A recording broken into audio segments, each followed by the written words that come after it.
You talk the home of common sense, and there's certainly no common sense when it comes to net zero. The only way to deal with net zero, as we know, is to get rid of net zero. But that is not what this government is planning to do. And indeed, under a Labour plan, not only will we be carrying on with our mad net zero rules, we'll lock ourselves in with the EU's plans as well. Let's talk about this with Rupert Darwall, who's author of Green Tyranny and a voice of common sense on this. Good afternoon to you, Rupert. Hello, Rupert. Can you hear me? Yes, I can. Oh, we've got you there. Lovely. Yeah. Thank you so much for joining us. Rupert, tell us what is going on. First of all, what is different between the EU rules and our rules currently, and what is the Labour plan?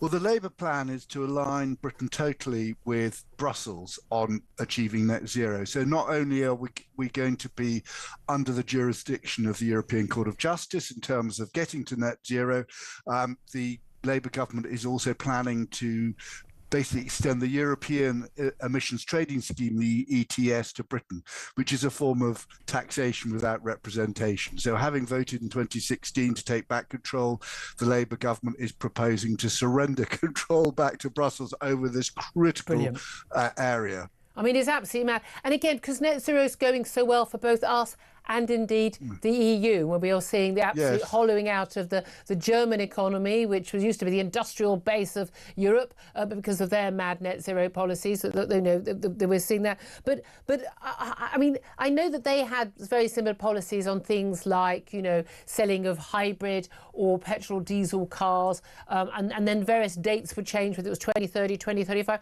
Weren't they moving towards being a bit more sane on it, because reality has clashed with the ideology, but there's no sign of any of that sense coming from UK, is there? That's right. I mean, the Germans are very concerned that the compulsory phase out of internal combustion engines will destroy their auto industry. So they're flexing. They've persuaded the European Commission to flex the phase out rules, which the government here is adamant about not doing.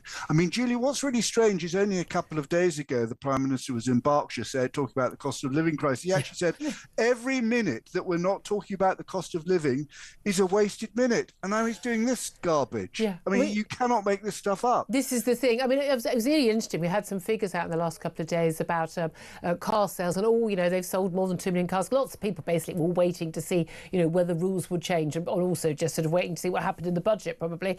But we've got this ongoing thing where car manufacturers are bizarrely paying, basically underwriting to the tune of often up to 10 grand, people buying more expensive EVs, electric vehicles, because they are legally required to sell a certain percentage of electric vehicles, but people don't want to buy them, so they have to be bribed into buying them, or they are sort of fleet cars, and they're done on a sort of some eco deal. And meanwhile, that money they're actually basically putting on the cost of diesel and petrol cars. So everyone's having to pay more for their cars to fit this bizarre rule, where the idea that you actually say to manufacturers, you legally can't sell a certain percentage of cars that people actually want to buy. You have to sell the ones that people don't want to buy. I mean, this is insane stuff.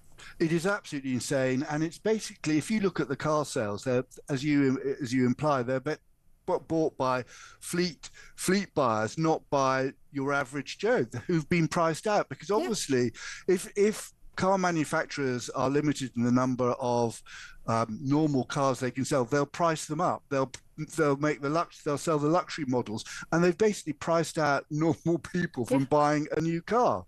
It is extraordinary, isn't it? When it comes to things like the heat pumps and stuff like that, and we've seen again and again, our energy bills, which we were told were by Ed Miliband and by Keir Starmer, were going to be going down by £300 under Labour. They've gone up by more than £300, but we've still got, the heat pump legislation. Everything is being slowly watered down.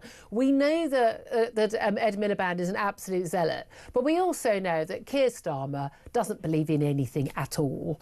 But Keir Starmer also doesn't want to be ousted as Prime Minister, doesn't want to, I don't think it's possible for him to go down further in the polls personally, but for his party to go down further in the polls, as the cost of living issue still bites, unemployment going up, as we're seeing the cost of welfare and the NHS ballooning at a time when we should, as we've been discussing, be spending more on defence and other issues, businesses closing. We are in a really dire financial strait right now. Do you think that he will be willing to throw out a number of the mad, I mean, all the net zero policies are mad and too expensive, but throw out some of the madder, more obvious ones? No, I think he's completely trapped, and he's trapped, as you imply, by the politics of the Labour Party, because the green stuff is the only thing that they believe in. Ed Miliband is enormously popular within the Labour Party. He's also trapped by the Climate Change Act. And I think it's Section 2, Clause 2, which writes net zero into law. Yeah. So if you try and water anything down, you'll be here. The NGOs will go to the courts, and the Green Blob will go to the courts and force the government to reconsider. But won't that also be a factor in things like building the third runway at Heathrow and doing anything else? Because actually all the things they want to do, building more homes and more towns.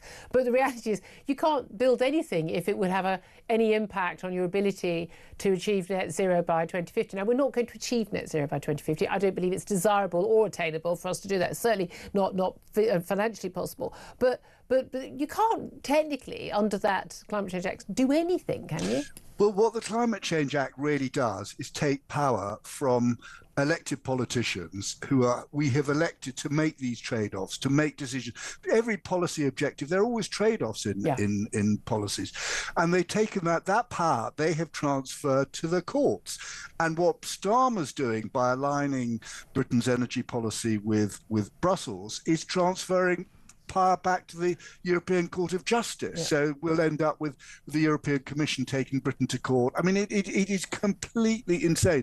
And the one thing we can be sure of, it will cost him a lot of votes. It will cost him politically. But it will also cost us a lot of money. Well, we said that. I mean, again, it might lose a few votes to with the Green Party if he got rid of it, but he might win a lot of votes back. Do you think this is something that is actually being motivated by, look, we really want to get this done, we want to, but it's all about net zero, or is this also just part of the whole, let's undo Brexit by the back door and just tie ourselves economically and in every other way with the EU? I think what we saw with that crazy Egyptian anti-Semite who the government welcomed back was what they called information failures. That Starmer blamed the Foreign Office for not telling about this. Yeah. And net zero is the biggest information failure of all. That it is absolutely true that ministers are not being told the truth. But on the other hand, they don't want to hear the truth. Yeah. That's the other thing. No one bothers to go looking for it. This is my thing about when I say I always use the word insanity because it is, or madness, because it is not possible to know a single fact on this topic, not even one fact, and not know that this policy is insane. Well, that's absolutely right. They've persuaded them. The Green Blob has persuaded them, and the civil servants. Let it be said, the civil servants and Ofgem, that renewable power is cheap. And we know that because we've got massive offshore wind, the most in the world. It's the reason why we have the highest electricity bills, highest electricity costs in the world. Yeah.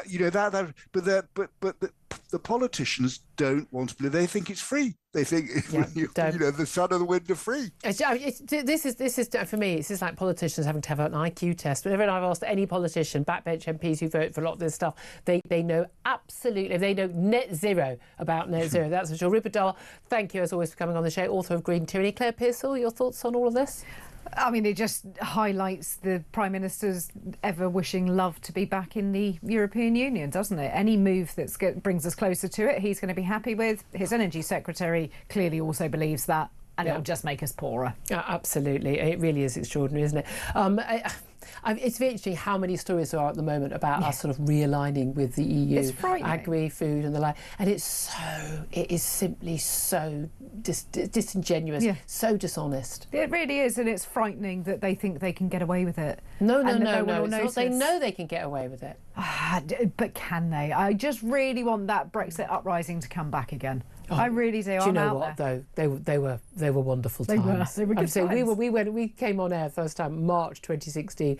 I have to say it was such an extraordinary time. To go, with that referendum, then we had Trump, then we had those battles, and 2019 was just like a full-time job, just trying to keep up on all the attempts to try and stop Brexit. And you couldn't keep up, because then another plot would come up, and then another plot, and then something else. And I do miss that. I do totally up for the fight. As I was saying on the show yesterday, they talk about if we have another referendum, ain't no way we're voting to go back in. No. Oh, can we give up the pound and have the euro? Oh, absolutely. And also looking at the economies of Brexit, the arguments for Brexit are even stronger now today than they were. But also, again, I think people now really understand the absolute unaccountability of our elected representatives, and that's the reason why a lot of people are turning to reform, isn't it? They're saying we want people who are going to actually do what they say they're going to do. We'll